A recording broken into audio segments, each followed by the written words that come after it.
गृहस्थ धर्म में जैसे है या जिनके पास बहुत अर्थव्यवस्था है, उनको चाहिए कि गौ सेवा से बहुत जल्दी शरीर पवित्र होता है, हृदय भी पवित्र होता है और गोविंद भी प्रसन्न होते हैं।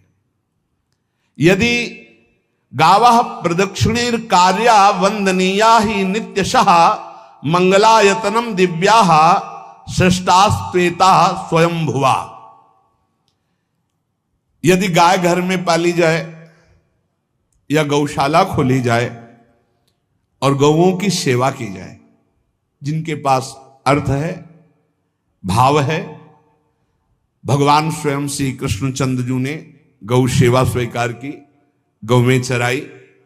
गौओं की परिक्रमा करने से, जैसे आप प्रभु के बिहारी जी के मंदिर की 4 परिक्रमा करें तो जो फल आपको मिलेगा वही गाय की 4 परिक्रमा कर लें तो आपको प्राप्त हो जाएगा। गौ की प्रदक्षिणा से, गावः प्रदक्षिणी कार्या वंदनीया ही नित्यशः, जो रोज गाय को प्रणाम करता है और गाय की प्रदक्षिणा करता है तो भगवत प्रदक्षिणा का उसे फल प्राप्त होता है। जहां गौएं विराजमान होती हैं वो बड़ा पवित्र दिव्य तीर्थ स्थल माना जाता है। गौएं जहां विराजमान रहती, गौशाला में भजन करे तो कई गुना बढ़कर के प्राप्त होता है। स्वयं ब्रह्मा जी ने गौओं को दिव्य गुणों से विभूषित बनाया है। अप्यागाराणि विप्राणाम देवतायतनानि च यद गोमयेन शुद्ध्यंतिम किम ब्रूमो हृदिकम ततः। गाय के गोबर से जहां लेपा जाता है वहां जिस देवता का आवाहन करोगे वही देवता आकर विराजमान हो जाएगा। अपवित्र भूमि में भी यदि गाय के गोबर का लेप कर दिया जाए तो परम पवित्र मानी जाती है। गाय बहुत पवित्र, जहां वो बैठती है, जहां वो मूत्र त्याग करती, गोबर त्याग करती, वो स्थान तीर्थ तुल्य पवित्र माना जाता है। भगवान जब गाय के पीछे पीछे चलते तो गोरज उड़कर उनके मस्तक पर विराजमान होती, उनके मुखार बिंद पर विराजमान होती। बाल गोविंद के अनिष्टों को दूर करने के लिए गाय के पूंछ को उनके ऊपर से झाड़ा देती थी मैया। जब गुरुमंत्र वैदिक सिद्धांत से दिया गया था पहली बार तो पंचगव्य पिलाया गया था। गोमूत्रम गोमयम क्षीरम दधि सर्पिस्तथैव च गवाम पंच पवित्राणि पुनंत सकलम जगत।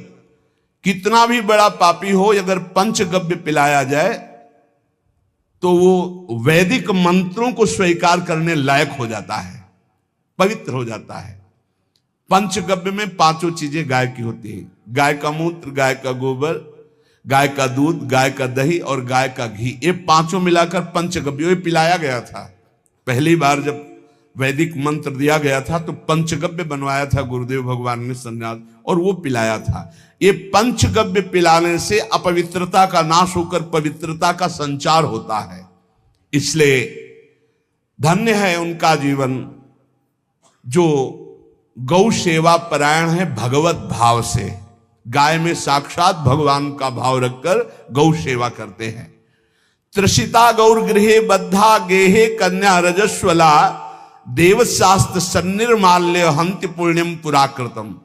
यदि घर में गाय बंधी है और भूखी है और प्यासी है तो तुम्हारे सारे पुण्य नष्ट हो जाएंगे। अगर घर में रजस्वला कन्या बहुत काल तक है और उसका विवाह आप नहीं कर रहे हैं तो आपके सारे सुकृत नष्ट हो जाएंगे। यदि घर में ठाकुर जी विराजमान है, कर का पहनाया हुआ माला सुबह तुमने देख लिया तो तुम्हारे सारे पुण्य नष्ट हो जाएंगे, क्योंकि शयन कराते समय तुमने उतारा नहीं, अर्थात तुम सेवा में प्रमाद करते हो। तो देवतास्त्र सन्निर्माल्य हंति पुण्यम पुराकृतम। जैसे सुबह श्रृंगार किया तो रात्रि के शयन के समय वो हटा लेने चाहिए माले। जब हम शयन कराते हैं तो भले पुष्प शैया पे शयन कराएं पर माला नहीं धारण कराएं। श्रृंगार का माला अगर दूसरे दिन दर्शन किए क्यों पहने ठाकुर जी तो तुम्हारे सुकृत नष्ट हो जाएंगे। गाय बंदी हो घर में, वो प्यासी है और भूखी है, तुम्हारे सुकृत नष्ट हो जाएंगे। तृषिता गौर गृहे बद्धा, क्योंकि तुम्हारे पास है, सेवा करना चाहिए। यो वै गाम प्रतिसिद्धेन्त चरंतिम च स्वतरणम नरहा तस्य पूर्वे च पितरा कंपन्ते पतनोन्मुखा। यदि गाय हरी हरी घास चर रही कहीं और तुमने डंडा ऊपर प्रहार किया और लाठी मारी तो तुम्हारे पितर खोपड़ी के बल नरक जाने के लिए तैयार हो गए, ये लिखा है। चरंतिम स्वम तृणम नरहा तो तस्य पूर्वे च पितरा कंपन्ते पतनोन्मुखा। इसीलिए क्या भारत से कहीं किसी की तुलना हो सकती है, जहां गौ को माता की पदवी दी गई, जहां गौ को हम आराध्य देव के रूप में मानते हैं, आराधना करते हैं। गौ रक्षा, गौ सेवा, ये बहुत बड़ा इसमें छुपा हुआ है। स्वयं भगवान अवतरित होकर गौ रक्षा, जब गाय के रूप में पृथ्वी रमाती तो भगवान का अवतार हुआ है।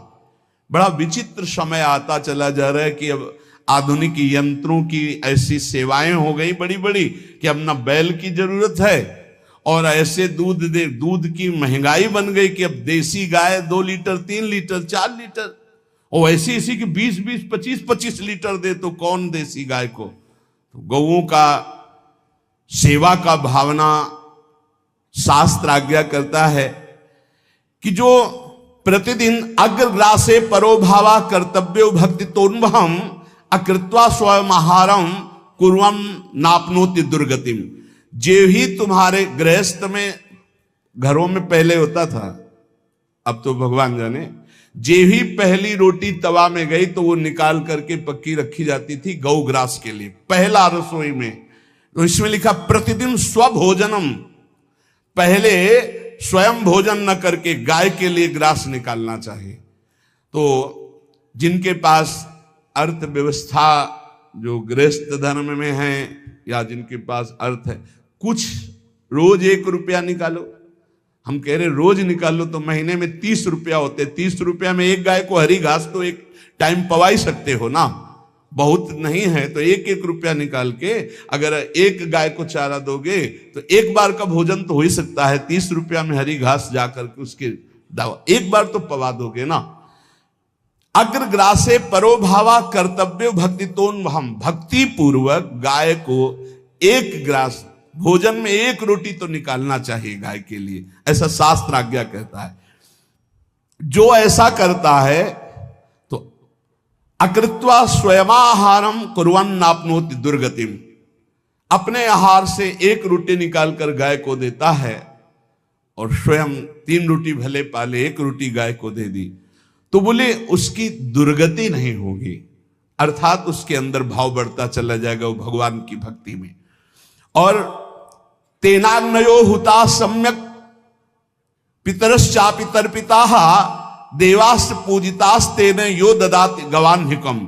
जो प्रतिदिन गौग्रास निकालता है, अर्पित करता है, तो उसको अग्निहोत्र करने का फल मिलता है, उसके पितरों को तृप्ति मिलती है और समस्त देवताओं के पूजन का फल मिल जाता है जो गौग्रास निकालता है।